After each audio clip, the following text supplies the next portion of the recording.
Welcome to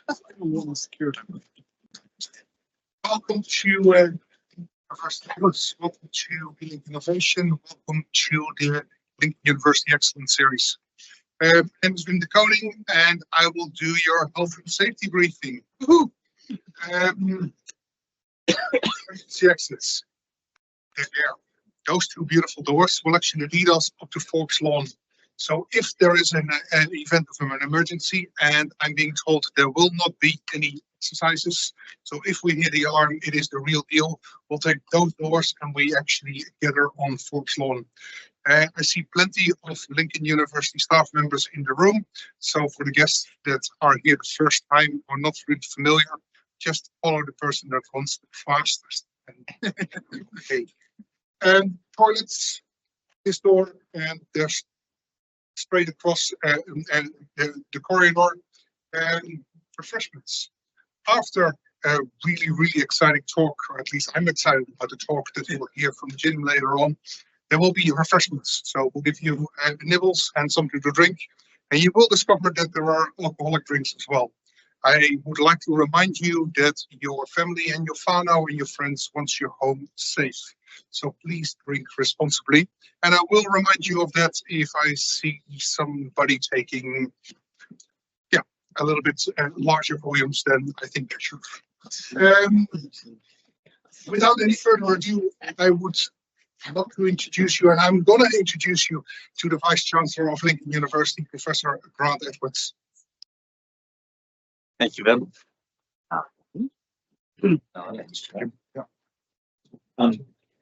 Tēnā koutou katoa. Good afternoon and welcome to the Lincoln University Excellence Series.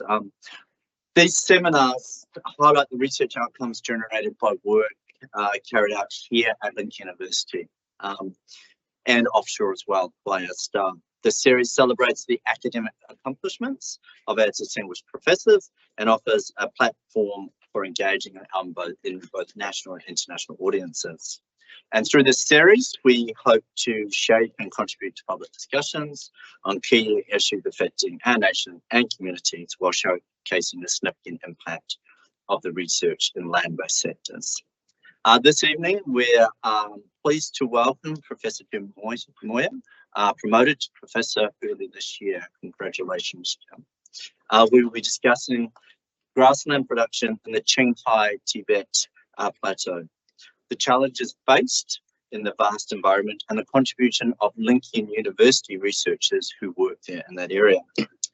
Jim's research centres on soil fertility. I believe he is one of the few academics left in New Zealand working on soil fertility. Is that right, Jim? There's not many left in what is a really important area for New Zealand.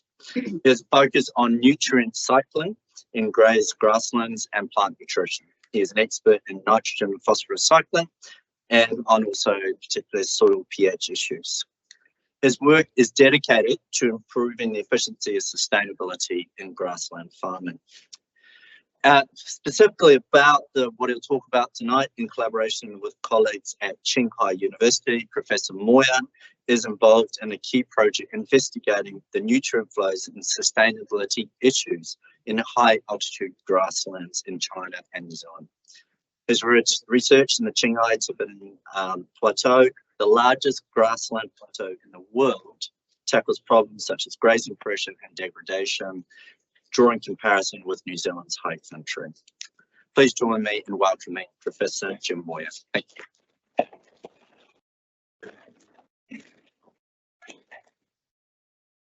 Thank you, Grant. Haere mai, ni hao. Welcome.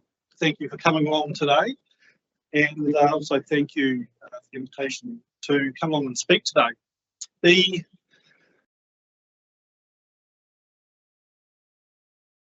topic today, I had to contemplate about what I was going to speak on.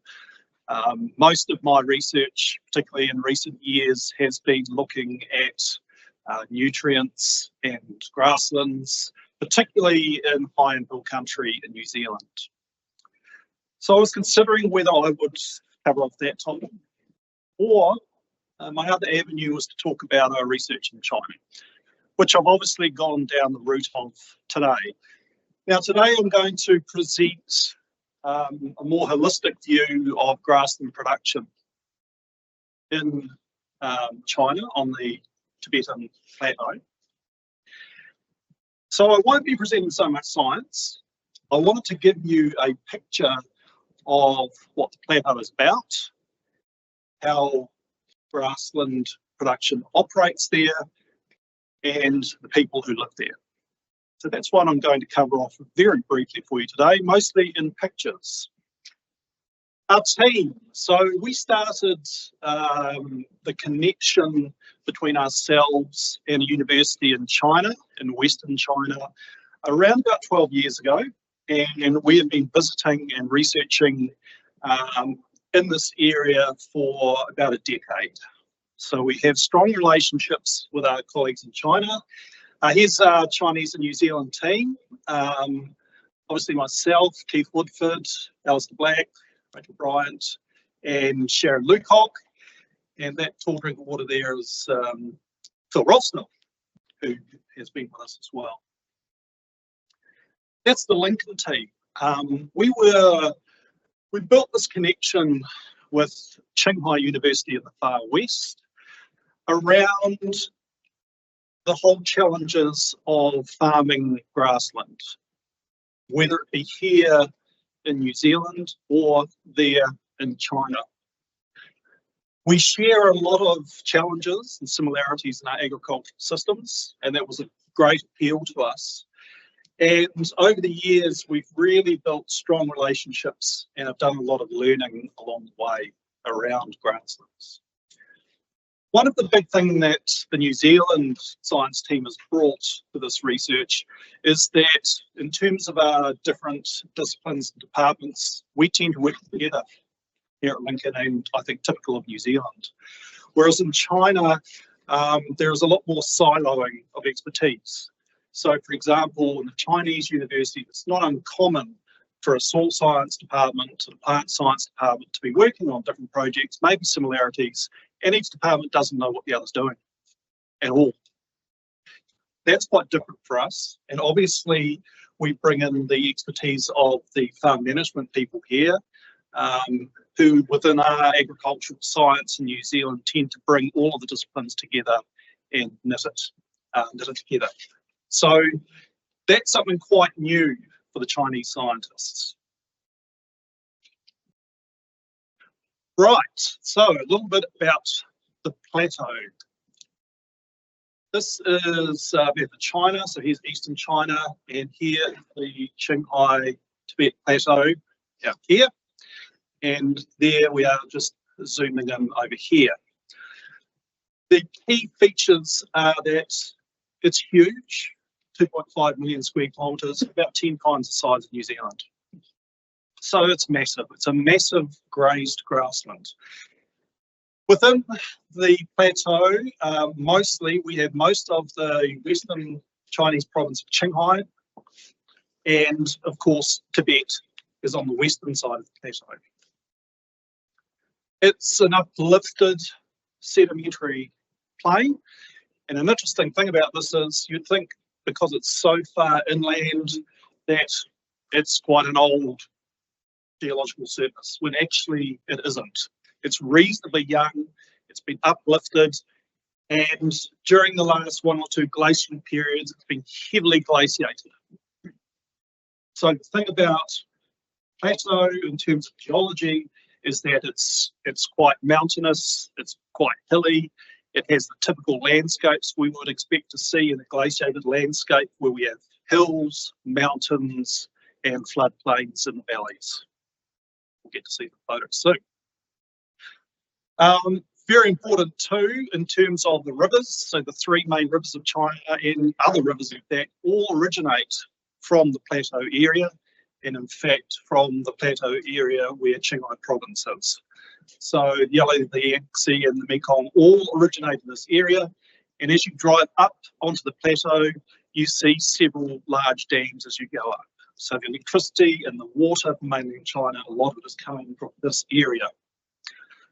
This makes it a really important area of China. where a lot of the fresh water comes from, a lot of the energy, and also it's quite a fragile landscape up at this altitude. So it's extremely important. The Chinese highly value the plateau and also see it in terms of food production as essentially an organic production base. It's grassland base, it's clean and green, and so the products in terms of animal products coming from the grassland down to the lower areas of China for sale are considered to be organic and are very high value. So this area of China is very important to the Chinese, and the government sees this as well. So the government has in recent times put a lot of investment into this area, and you can see it too even in the time that we've been visiting. There are big highways being built through, high-speed trains, in a place where you would think that it's one of the most remote places in the world. There's a lot of infrastructure and money being tipped in. People, 10 million people there, 14 million yaks, and so a lot more yaks than cattle in New Zealand, and even more sheep there than sheep in New Zealand, 30 million sheep. So a lot of livestock. Briefly on climate. Excuse me. Rainfall this is one of the counties that we have been working in, and up on the plateau you can see the rainfall is coming in at about the 500 to 600 mil mark, but not unlike New Zealand as well, is that the potential of evapotranspiration is much higher than the annual rainfall. So definitely quite dry at times, and the temperature, yes, that is the scale here, 1 degree at the top, down to -1 degree. So the mean average daily temperature in that particular county too, which again is very typical of the plateau, is running at about 0. So quite cold. Now in summertime they do hit 25 degrees, so mid to high 20 degrees in the summertime, but this average temperature shows that in wintertime they're hitting 20 below. So a very challenging environment to live in and farm in. So this is what it looks like. Basically when we go to this area of the world, we fly into a far western city on the edge of the plateau called Qinghai. They call it a country town over there, a population of about 2 million people. And it's one of the most farthest pieces of civilization basically before you actually get onto the plateau. We would tend to say that Qinghai is on the plateau. It sits at about 2,200 metres above sea level. From there, we acclimatise for a few days, and then to do our research, if we're doing our field research, we drive up onto the plateau, a 4 to 6 hour drive to get up onto the area we get up onto, and that's around about 3,800 metres to 4,000 metres above sea level. A lot of the plateau is sitting between 4,000 and 5,000 metres above sea level. So we're talking about high altitude. This is up on the plateau where we do some of our field research. You're driving through the area. It looks a lot like Mackenzie country. Flats, hills, rolling areas, hills, and then higher hills in the background. Very similar, but obviously a hugely different altitude.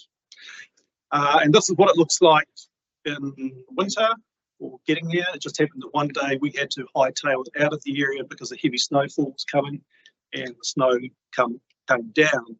You'll see these black dots in the background. They are yak. Down on these flat areas, they're often referred to as the winter grazing areas.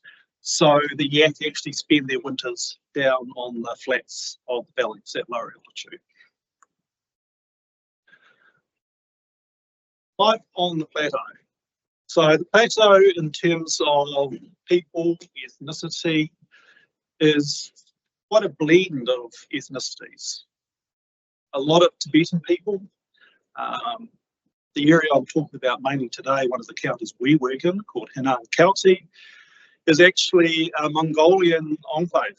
So it's a small pocket of people who have Mongolian background. So on the plateau, Tibetan people, Mongolian people, some Han Chinese, and also Muslim people as well. So a real mix of ethnicities. This is a typical farmer's house, and they're often down in the lower winter country, the flats, the permanent houses, because the farmers here, most of the people on the plateau are farmers, cycle around different areas of the landscape when they're grazing their animals. And what I mean by this is they graze certain areas in the winter and other areas in the summer. And of course, this is directly coming from the historic nomadic lifestyle that these people have had, where traditionally they would be nomads that move around the landscape, grazing their animals, and they would live in their tents, their yurts, their traditional tents. There's a lady there who's living in the tent. So this is obviously summertime. She and her family are moving around the landscape, grazing their animals and living in a tent. Come winter time, most people are going back to their permanent houses like this. There's another lady here. She's milking the cows. That's her bucket for the milk. So the yak are being milked in this case. And one of the big pastimes that they love up on the plateau, both in Tibet and on the Chinese side of the plateau, is horse racing. They're crazy for it. I haven't been to one myself, although we have been driving and seen some horse racing events in a paddock on the side of the road, and they're pretty fierce and confrontational sort of type of sport. We have a young lady here that we bumped into at one stage. She was in an area where they had quite a lot of tourists, and she was making quite a bit of money on the side, and her way of making money on the side is dressing up in some of her traditional clothes, and you could stand by her and have your photo taken. Or she would sit up on the horse and you'd have your photo taken there, and that she was making, I think, quite a lot of money. So domestically, quite a few Chinese also travel to this part of China for their holidays, and it's also not only just for the vacation experience, because the climate's a lot nicer in the far west, a lot cooler than you would find in the coastal eastern cities. Here's a picture of a typical village up on the plateau. This is where we tend to stay. This is Henan village. Interesting because of the different cultures. You'll find that these are all little shops along the main street, and they have a shop sign up the top telling you what the shop is, and it's in 3 languages. It's in Mongolian, Tibetan, and Chinese. The other key thing in this photo is the method of transportation. So this, rather than, they do have cars, but the main method of transportation is actually these little Honda 125s, or the Chinese equivalent. You can sometimes see mum, dad, and the children sitting on the bike at the same time as they get around. So all of the farmers have these bikes as they get around. Jim, can you step just forward? No, a little bit this way. Cool, and you're in frame again. Thank you so much. So, of real importance on the plateau are the animals, the large animals. We have, of course, the yaks, who are farmed animals. Main features about them is they look quite typically a cattle animal, and they also have this long hair which grows off their fronts and mainly off their stomachs, which keeps them warm in the winter. And you can see that this girl here is giving a carpet clean.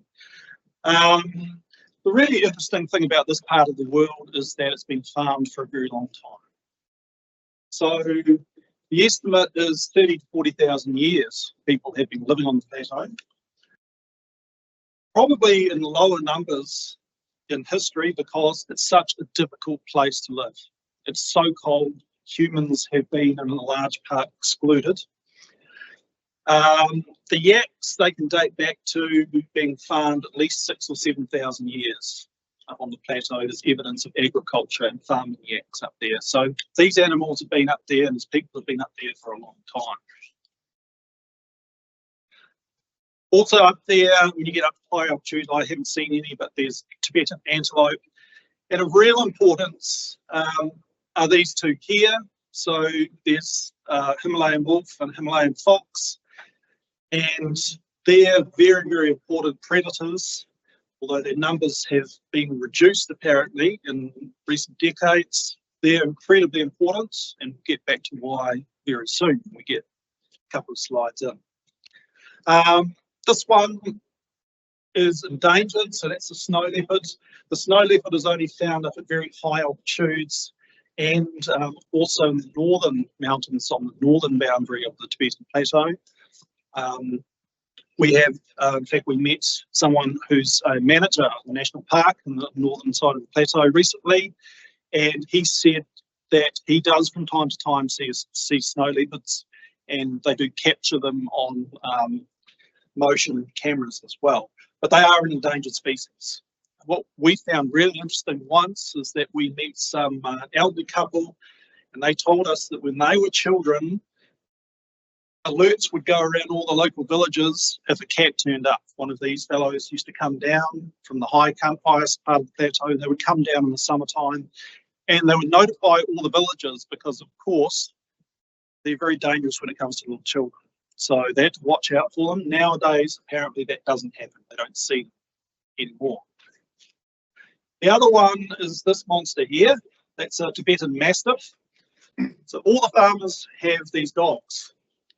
And they, of course, play an important role because they prevent the wolves getting their livestock, particularly the sheep, but of course the calves, the yak calves are also vulnerable to getting snatched by the wolves. So every farm has at least one.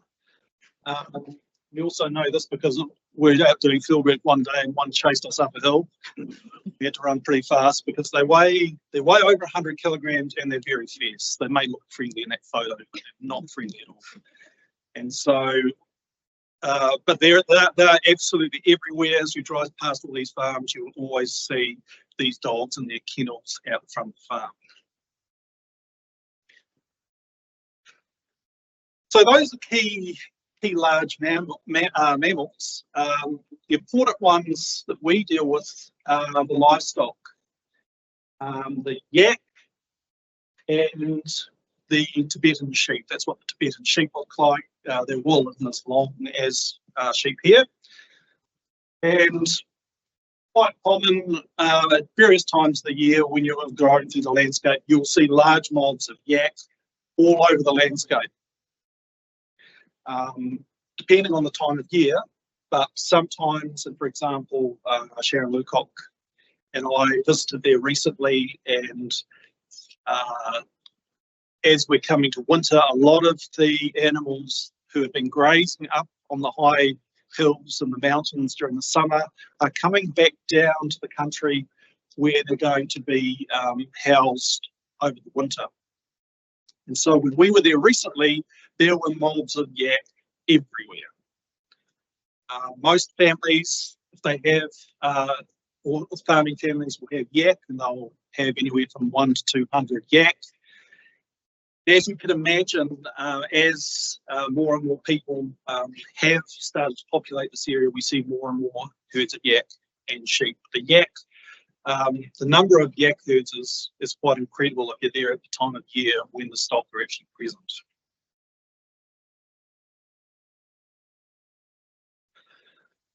Grazing system is interesting. So here are some yak who are going off on a trip. So they are moving from their winter pastures to their summer pastures. So in the nomadic way, the farmers move through some areas of common land to shift the animals up to higher country for the summer. Not unlike some of what we do with our livestock in New Zealand and high country, where we move the stock up onto the hills in the summertime. So these fellas are off for a walk, and you can see there's a wee calf there. That'll be a calf from the current season. And they walk, we've been told, up to 50 kilometres to get to this summer grazing land. It can be a lot less, but there is a distance that some of them do travel of up to 50 kilometres. So it's a big, big walk for some of these animals. And of course, the people are moving with them. They're setting up their tents in this country, and they're staying up there for weeks before the animals can come back down to prepare for winter.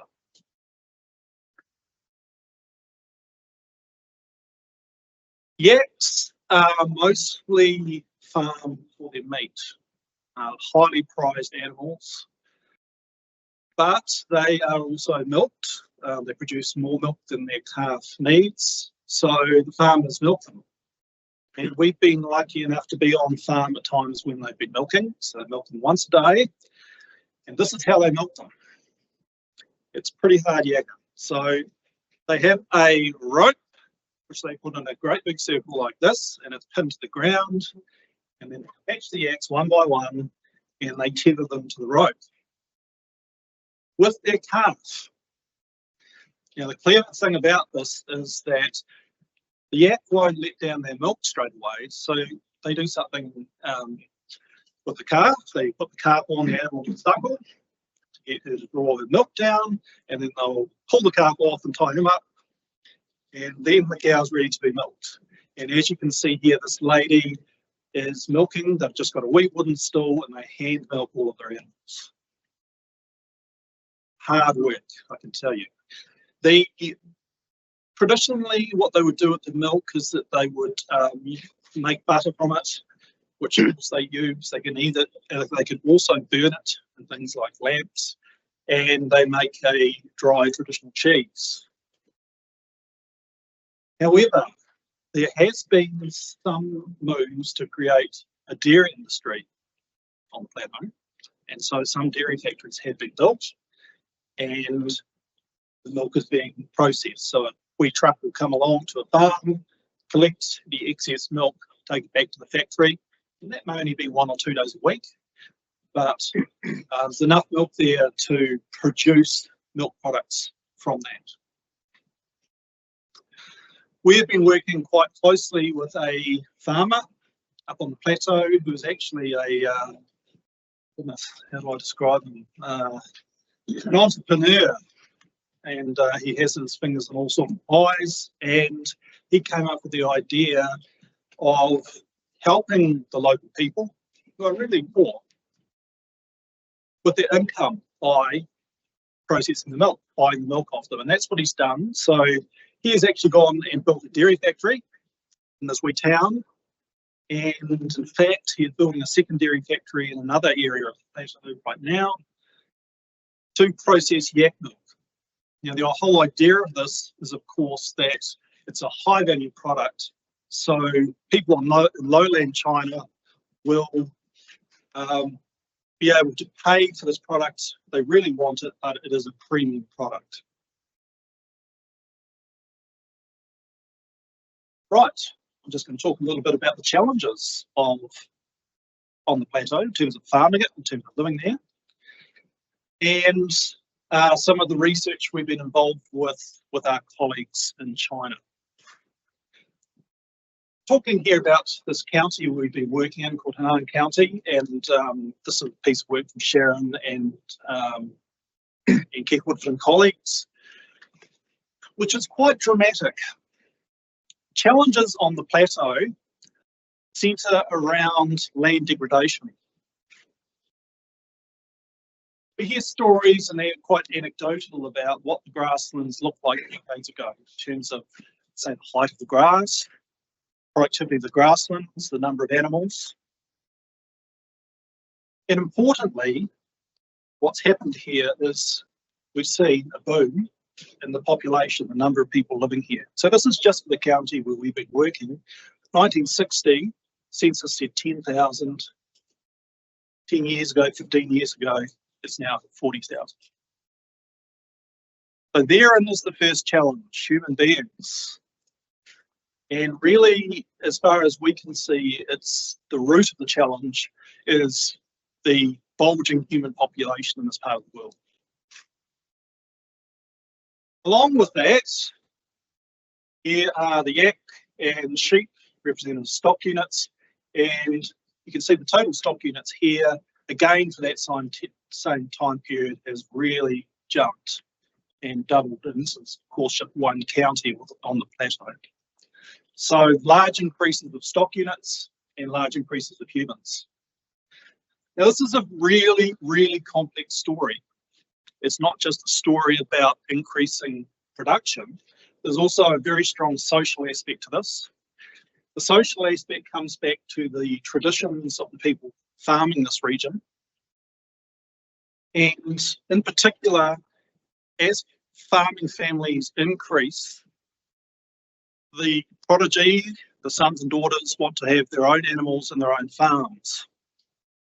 And there's a really strong link between the number of animals here and the increase in human population, where if we imagine a family in size increasing, each member of those families has to have a certain number of animals in order to farm, and it's also very prestigious to have more animals than less animals.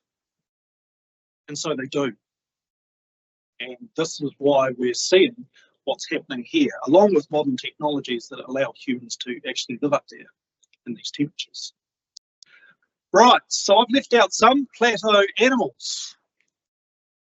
And here are some more important ones, and these are really important ones. These guys have called them the outlaws. They are, I call them rodents, but apparently they're called pest mammals.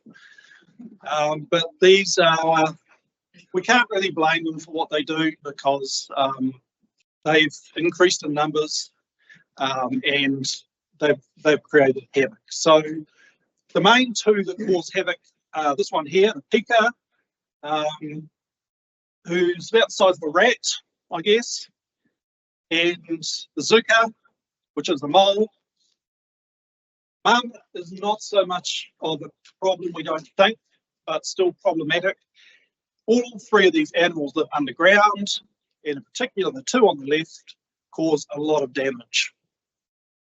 The pika lives in a burrow but comes up top and eats the vegetation above the surface, working hand in hand with his friend the zuka, who's a mole and stays underground and eats the roots.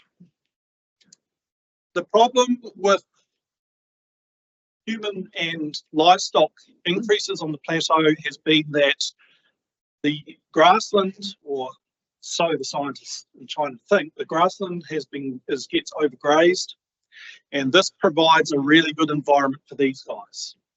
They think that these animals don't tend to be prolific when the grass is longer, because they find it very difficult to get around, and they can't see predators coming. But when the grassland is mowed down due to high stocking densities, everything changes. So on the plateau right now, this is the #1 problem. They cause extensive damage. What they do is they dig up their holes, they spread around the earth, they destroy the pasture, and you get large areas of paddocks, which are bare soil. In the areas that we've been working on, we've seen some pretty significant damage, but we're told that it doesn't really relate to some other areas of the plateau where everything is bare because of the damage from these rodents. So this is really the problem. This is where the ecosystems become very unbalanced. Some of the predators, of course, the important ones, the foxes and the wolves, will feed on these animals for sure. But when they get pushed out, there's a big population boom going on here, and some really, really serious problems. So our colleagues in China, quite a few of them are ecologists, they're grassland ecologists, and they're trying to find ways to help the grassland regenerate and come back to what it was, rather than an eroded land surface. Farmers don't like pests. Here are some it's a rather gruesome picture of some zuka hanging out. Basically, the farmers catch them, and they believe that they have a medicinal value, so they catch them and they dry them and they grind them up and they sell them as but there's no shortage of them. They're absolutely in plague proportions. And this is the sort of damage they do. So this was on our recent trip in August. So we were out visiting some of these research areas, and what they do is they dig, and this is actually peak their damage in this case, and cause these massive bare patches. And our colleagues are really looking at how best to regenerate this, because it can take years and years for these bare areas to regenerate, even if they manage to get rid of the rodents in those areas. So for our colleagues in Qinghai University, this is a major focus for them.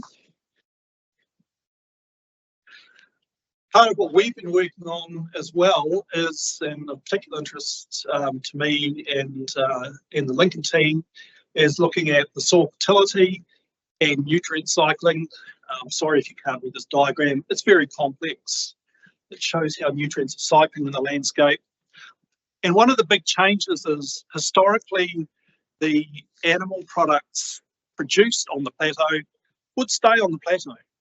They would be consumed there, and the nutrients in the food were being returned to the grasslands, and it was essentially, the plateau was a closed system, if you like. The nutrients didn't leave. But now it's different. What is happening is that production has definitely increased. There's high demand for these animal products from, if you want to say, mainland Chinese people, people in the big cities further out east.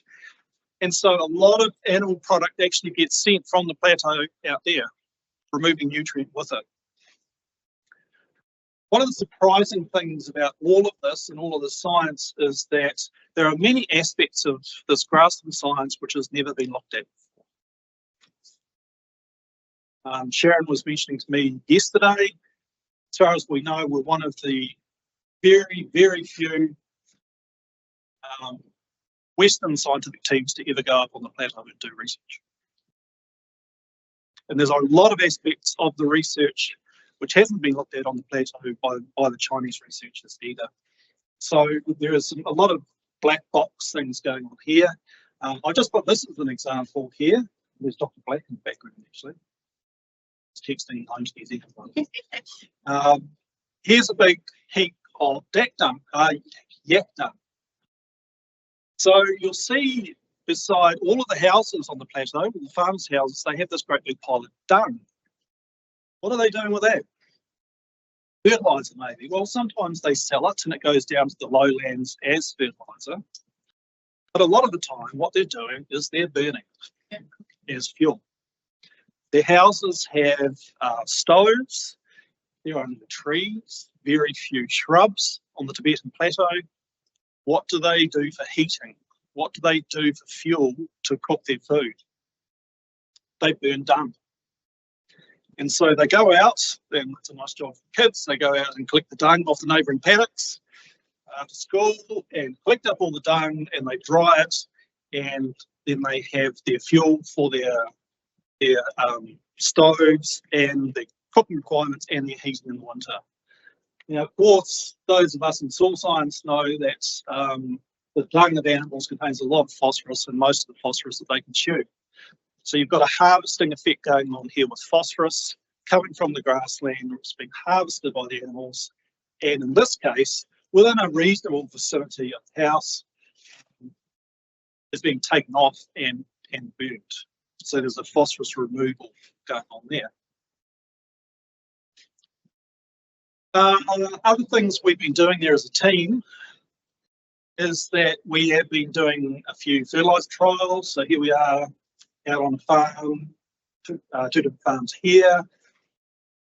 We're doing a nutrient response trial here to see if the pastures, great way of testing if the pastures are actually nutrient efficient. We're doing using fertilisers, and we're using yak dung as a treatment as well. And down here, we are doing some pasture cuts on one area of the farm because there's very little information about how much pasture growth they actually get on the plateau. Some of the research the research outposts, government outposts have been doing a few of these measurements, but there's very little science around how productive these grasslands are in terms of plant production in particular. So we've been doing that. Another thing that we found in discussion with our Chinese colleagues is that, as we all know, in grasslands, the critical factor is the legume, which fixes nitrogen to allow the grassland and the other species, grasses, forbs, etc., to grow and persist. And our Chinese colleagues tell us that it's very, very difficult now to find legumes in the grassland. We did find a few. They were tiny. One of them was, in fact, a tiny little thing that is a relative lucerne. It's a bit of cargo. But very difficult. We spent a lot of time searching the pasture trying to find legumes and didn't find any. And we're told, and from the little research that's been done, that this wasn't the case in the past. So one of the things we've tried to do is to look at potentially legume introduction. We've looked at quite a few different legumes. We've taken quite a few different species, and we've got some little experiments here where we've sown them, as you can see, and then we have them grow. So we're investigating that. There's also some very good research that's been done here for quite a few years on different legumes as well. So that's part of what we've been doing so far. Right, so that's pretty much my overview of what we've been up to, how the plateau works, very, very briefly. But I was going to tell you a story about a bull. Now, this isn't actually the bull in question, this is just a photo of one. But something interesting about these yaks in that they, although they're domesticated, they do have a bit of a wild streak in them. And when I first went to visit Plateau, a really interesting trip I had was I got the day to go and visit a yak breeding station, a government yak breeding station. It still puzzles me exactly what the genetics of the yak really is, because there's a domestic type yak, which is the one that's farmed, and there's also another smaller fraction called the wild type. I'm glad they call it the wild type because it's very, very true. And they say that there is some cattle genetics in here as well. So although there are different species to standard cattle, there is still scientific debate as to whether or not they are actually a subspecies and they're very closely related to cattle. And there are quite a lot of standard cattle genetics in a yak. Now, the domesticated yak is, the cow in particular is reasonably small. So it's about the size of a Jersey cow, maybe even smaller and shorter. And the bulls are obviously bigger. On our last trip there, we managed to see a bull chase a postgrad student across a trial site. She was chasing him out because he had broken into the trial site with some yaks, as they do, just like New Zealand trial sites. And they were chasing them out and making them jump electric fences and stuff. And she got within a few metres of the bull, and the bull decided, no, I'll be chased by you, little human, and turned around.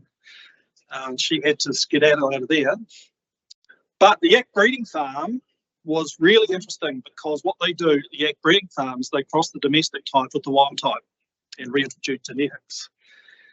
And on this particular day, we had a whole lot of people from the breeding farm take us around. And we were standing there, and of course it was autumn, so it was mating time. And down one end of the paddock was the bull with all his girlfriends, and he got one look at us and thought, no, thank you. And he raced down, he charged down the field at us. And I would say, I've seen a few animals in my life, but he was the angriest animal I've ever seen in my life. He dug a hole with his horns, with bellowing and going crazy and kicking his legs up.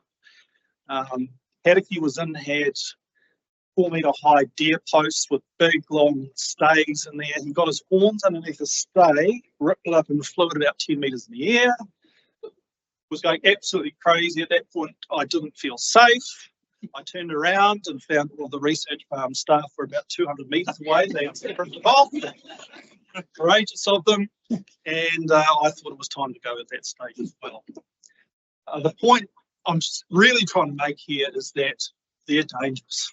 The wild type is very dangerous. The bulls are huge. This particular bull who had a hissy fit was taller than me at the shoulders. So he was well over 2 meters at the shoulder, going back to quite a narrow backside, huge at the shoulders, incredibly imposing and extremely wild. So when we go into paddocks with the domesticated yaks, you can still see there's a little bit of feistiness in them. I'm almost just a wee bit watchful. I think I've said enough. If people have any questions, I'm happy to take them. Thank you very much for your attention.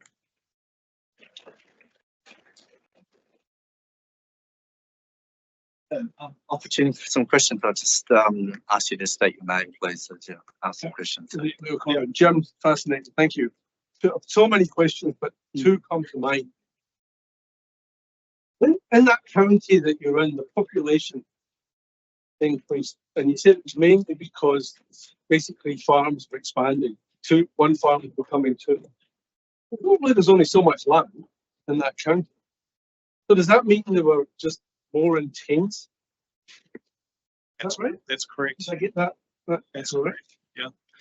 And the second thing was, and I seem to recall, every time I've been in China, I was at a workshop and somebody was working on Tibetan Plateau. Was that they called it the Tibetan Plateau? Wasn't that part of it? Yep. And they were talking about this burning of the dung. And you mentioned phosphorus. And I mentioned to them, I said, well, why don't they use the ash?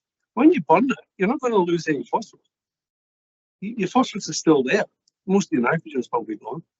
Is anybody looking at what do they do with the ash? Yeah, well, that's a good question. And as far as we know, am I correct? I'll go back to Sharon here, but she's been the person doing most of the dialogue with them, because you see these people don't speak Chinese, so they speak Mongolian. Okay, you go into a Chinese translation and Sharon translates back. But if I'm correct in saying it just gets spread around not far from the house. You recall that, Keith? We did have that conversation with them. I think they chuck it out just near the house. Yeah, but I think we've also got to recognise that a lot of the dung leaves the plateau and is burned in households in the intermediate altitudes and down below. So there's actually a huge transfer of dung right off the plateau.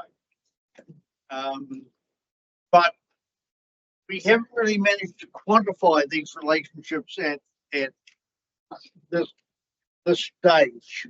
But when you look at the meat that now goes off the plateau, plus the dung that goes off the plateau, the only fertilizer that can come onto the plateau is organic, and in reality that means very little. So there must be a huge flow, although we haven't quantified it, of nutrients off the plateau. Now, my question from that to Jim is, given that there's very little presence of legumes there, where is the nitrogen coming from, coming into the system? Is it just getting lower and lower and lower, or are there other mechanisms by which atmospheric nitrogen, at least to some extent, is being captured by microorganisms, etc.? Yeah, that's a great question, Keith. I think that the first thing to remember, and to go back to Leo's question, is that it's very black box. People haven't looked at this. First thing. The lack of legumes, I think from the data we have so far from the soils that we've looked at, it's really quite surprising. There are some real anomalies there. I mean, I think the first data that we have would suggest there's quite a lot of plant available nitrogen stored in the soil, which must partly at least come from the legumes which did grow there. So there's a lot of nitrogen sitting in the soil, also because it's a long-term natural grassland, there's a lot of carbon. So the nitrogen is stored with the carbon. But it does lead on to another question, and something which definitely no one has looked at, is whether or not there are any free living microbes in the soil that can fix nitrogen. Now that's a little bit left field, but no one's looked at it, so I'd have to say they're going to be limited by phosphorus if you're putting phosphorus in the system. Yeah. And if it's organic, what do you mean by organic? Well, You mean organic in the sense that we mean organic? organic, what it means is you can't actually apply processed fertilizers on the plateau. But you can put phosphate rock on. What's the pH of these soil? 8 to 9. Oh, shit. So the alkaline soil, but they don't, and it's also they can't afford to. Farmers can't afford to. So generally speaking, they farm as they always have. I've got an idea for you. No, I was to kind of change tax a bit. I guess I was wondering what the kind of climate change effects on the plateau are, because I imagine it's kind of a marginal climate for people to live. So, and how that maybe is interacting with the rodents. I know at least in New Zealand, a lot of pest rodent issues are exacerbated. Yeah, another good question. So our colleagues at Qinghai University are not only looking at how to control the rodents, but are looking at modelling and forecasting what's going to happen, particularly climate change. I don't have the answer in terms of what they're predicting. There are certainly a lot of people in China looking at this part of China in terms of climate change. One of the reasons is too because it's a huge watershed and it freezes a lot of ice. So they actually refer to the plateau as the third pole, because apart from the North and South Pole, the Qinghai-Tibet Plateau is the part of the Earth which stores and freezes the most water, apart from the North and South Poles. So there's a lot of work going on in climate change in China, and particularly on the plateau. Yeah, just a note about the overgrazing. Do you think that you'll end up getting more and more wind erosion and maybe need life initiated wind erosion? You know, that you're basically taking out all your vegetation, you're exposing all of that area to potentially loss of a huge amount of topsoil and right down to basically bare rock. Huge issue. Huge issue. There are parts, you know, the photos that I put up today don't really show the extent of the problem. Large areas of the plateau are in a bad state in terms of degrading. Of course, if you've been to China, one of the main things you realise is how much dust there is in the air. Now, it's a Luisal plateau. You get a lot of dust being blown from up high, also across the main flats and plains of China. By the time you get out east, anywhere in China, really, it's dust everywhere, absolutely everywhere in the air. And that's why you see a lot of people, not just because of any pollution in the cities, that's why they're wearing their masks to stop inhaling the dust. So yeah, it's a massive, massive issue, and it's something that the Chinese government are really getting stuck into in terms of trying to improve the situation. Jim, I've got a question in relation to China, having just been there recently. Massive investment in research and development, particularly in agriculture, as evidenced by a huge increase in publication. In the time that you've been visiting Qinghai, have you seen any uplift in research investment in the plateau? Yeah. I would tend to say yes, but I think right from when we started going 10 or more years ago, the investment, we could see that there was large investment. So I think it's been going on for a few years now. The research stations are flush. Comes through, often it comes through regional government, but it comes directly from central. So the amount of investment in agriculture and agricultural research is quite astonishing. So yes, it definitely has increased, but you know, we notice that as agricultural research is going there, that there's plenty of funding around there. One question there, lovely. Hi, we're interested in fibres. So do they shear them or comb them, and what do they do with the hair? Do they make the yurts out of them? It's interesting to know that.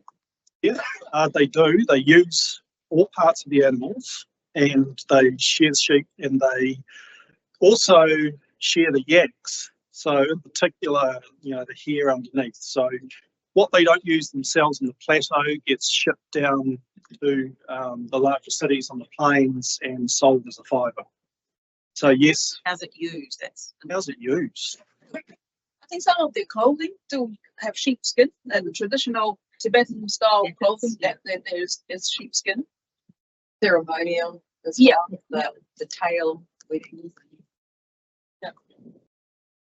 Oh, well, I mean, it was interesting when we were there on our last visit that, you know, one of the farmers was suggesting to us that do we have any like small type of technologies, little bit machinery and things that could be brought on the farm there. Very difficult because, you know, the farmers are poor they don't have big tractors, they don't have tractors. But something small and something they suggested was, can we bring in hand pieces from New Zealand so it's easier to share our yaks, because they just use the manual ones and it's pretty hard going on trying to cut the yaks. I would say it's pretty thick and tough, and so little things like that. So yes, they do harvest fibre and they make use of absolutely everything. I've seen 3 questions from John here and then Roger and then. Thanks, Jim. Excellent presentation. My name's John Gould. I've worked quite a bit up on the Lurst Plateau in Gansu, looking at rainwater harvesting. And there you see a lot of solar cookers being used. Right. And I wondered if they're using solar cookers much on the Tibetan Plateau, because that would be one way of reducing the burning of dung. Yeah, sure. I haven't seen one. Have you, Sharon? We saw solar panels to be used and linked to a generator, and then they have TVs linked to that. But we didn't see solar panels. Yeah, I mean, So these are really simple parabolic. You know, they used to just use mirrors, concentrating the sun, and have a little handle to follow the sun around, because they have huge sunshine hours there. And now they've modernized that, and they've got huge factories, and there are hundreds of thousands of them across the really interesting, because we haven't seen them. You know, one thing that surprised us, we'd see the yurts. The first time we went up on the plateau, we'd see all the yurts, and outside was a great big satellite dish.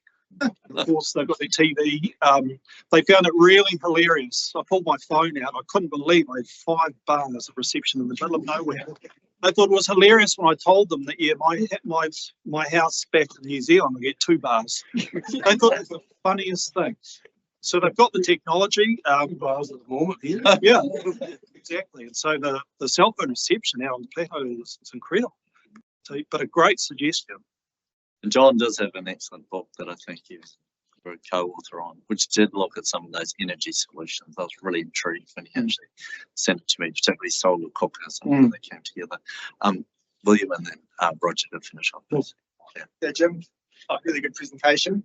I was curious, in your field work, what kind of yields were you getting, and what nutrients do you find is most limiting there? Yeah, that's a good question. So we've measured, I think, 2 to 3 tonnes, maybe 4 tonnes of dry matter per hectare, which coincidentally is pretty much what we see in a lot of high country in New Zealand.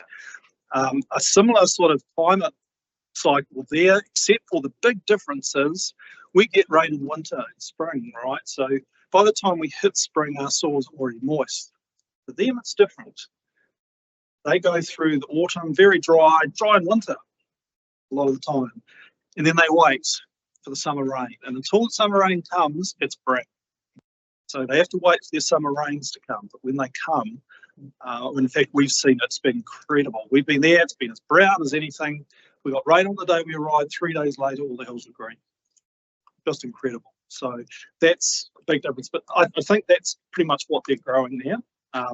And it's not particularly high quality feeds in a lot of situations. But these yaks, I haven't had time to talk about it, but the yaks seem to do something very special, which we don't understand in terms of digestion.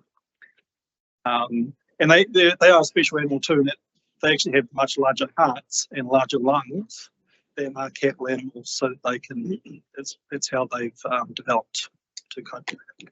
The nutrient limitation is an interesting one. That's something I wanted to try and find out straight away. We have not seen any phosphorus response to the pastures there, but we have surprisingly seen response to nitrogen, which did surprise me because there seems to be a lot of plant-based nitrogen at the moment anyway. So that's what we've got so far, but there have been one or two other studies in recent times on different parts of the plateau, which have suggested a response to phosphorus as well as nitrogen. So very black box at the moment, but that's about all I can say.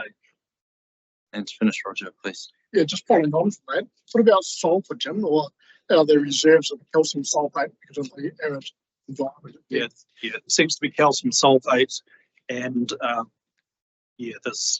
from what I've seen, the sulfur concentrations in the pastures are quite high, so they don't have a sulfur deficiency. Or potassium as well. They seem to have potassium. Jim, thank you very much for a fascinating presentation and also contribution through those answers to the questions. I'm sure there are more questions you wish to answer around the details of these grasslands, particularly around the soil fertility and the legumes, what is really constraining their growth, and that can take place out of the foyer. Thank you for your contribution today. It's been absolutely amazing. Thank you, Grant.